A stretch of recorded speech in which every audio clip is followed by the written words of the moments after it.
सतनाम श्री वाहे गुरु जी। सिखों के 10वें गुरु थे गुरु गोबिंद सिंह जी महाराज। गुरु गोबिंद सिंह जी 9वें सिख गुरु गुरु तेग बहादुर और माता गुजरी के इकलौते पुत्र थे।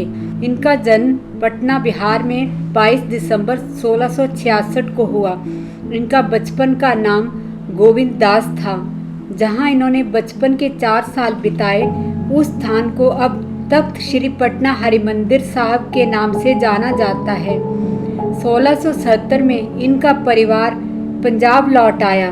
1672 में वे भारत के हिमालय की तलहटी में चकनानकी चले गए, जिसे शिवालिक रेंज भी कहा जाता है, जहां उनकी स्कूली शिक्षा हुई।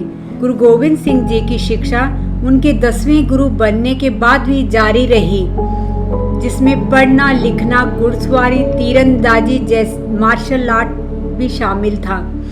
गुरु गोविंद सिंह जी को 10 वर्ष की आयु में 10वें सिख गुरु के रूप में जाना जाने लगा। गुरु गोविंद सिंह जी अपने पिता के निधन के बाद कश्मीरी हिंदुओं की रक्षा के लिए गद्दी पर बैठे। इतिहास में गुरु गोविंद सिंह का एक विलक्षण क्रांतिकारी संत व्यक्तित्व है। गुरु गोविंद सिंह जी की 3 पत्नियां थीं। 21 जून 1677 को माता जीतो जी से इनका विवाह हुआ। इनके 3 बेटे हुए, जिनका नाम जुझाजर सिंह, जोरावर सिंह और फतेह सिंह था। 4 अप्रैल 1684 को इनका विवाह माता सुंदरी जी से हुआ, जिनके यहाँ इनका एक बेटा था अजीत सिंह। 15 अप्रैल 1700 को इनकी तीसरी शादी माता साहिब देवी जी से हुई। उनके साथ इनका केवल आध्यात्मिक रिश्ता ही था। माता साहिब ने सिख धर्म को बढ़ावा देने में महत्वपूर्ण भूमिका निभाई और गुरु गोविंद सिंह जी ने उन्हें खालसा की माता घोषित किया। गुरु गोविंद सिंह जी ने 1999 में खालसा पंथ की स्थापना की। उन्होंने बैसाखी के दिन अपने स्वयं सेवकों को अनंतपुर साहब में इकट्ठा किया और भरी सभा में सिख समुदाय को पूछा, कौन अपने सिर का बलिदान देने के लिए तैयार है। उस सारी भीड़ में केवल 5 सिख खड़े हुए। उन्हें पंज प्यारे के नाम से जाना जाता है। इन्हें सिंह नाम भी दिया गया।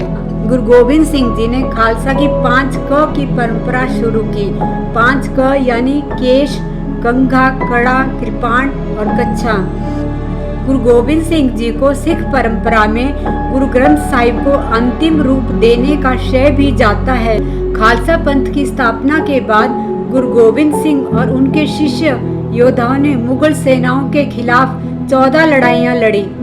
गुरु जी के 2 बड़े बेटों सहित कई बहादुर सैनिकों ने इन लड़ाइयों में अपनी जान गंवा दी। इनके छोटे बेटों को मुगल सेनाओं ने पकड़ लिया और उन्हें इस्लाम में परिवर्तित होने के लिए मजबूर किया। युवा लड़कों ने इस्लाम कबूल करने से मना कर दिया तो इन्हें दीवार के अंदर जिंदा चुनवा दिया गया। 1707 में औरंगजेब की मृत्यु के बाद उसका बेटा बहादुर शाह सम्राट बना। बहादुर शाह गुरु गोविंद सिंह जी का सम्मान करते थे, उनके प्रवचनों में शामिल होते थे। सरहद के नवाब वजीर खान को सम्राट और गुरु जी के बीच दोस्ताना संबंध पसंद नहीं थे। उन्होंने गुरु जी की हत्या की योजना बनाई। उसने 2 पठान गुरु जी के पीछे लगा दिए।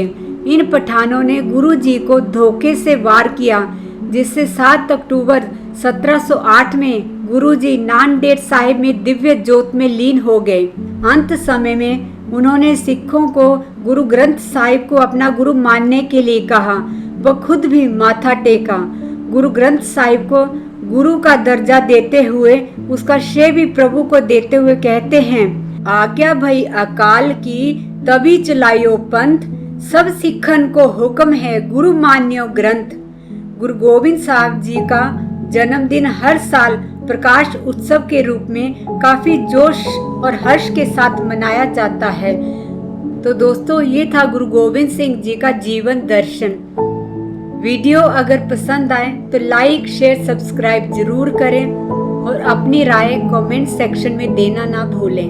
नमः शिवाय।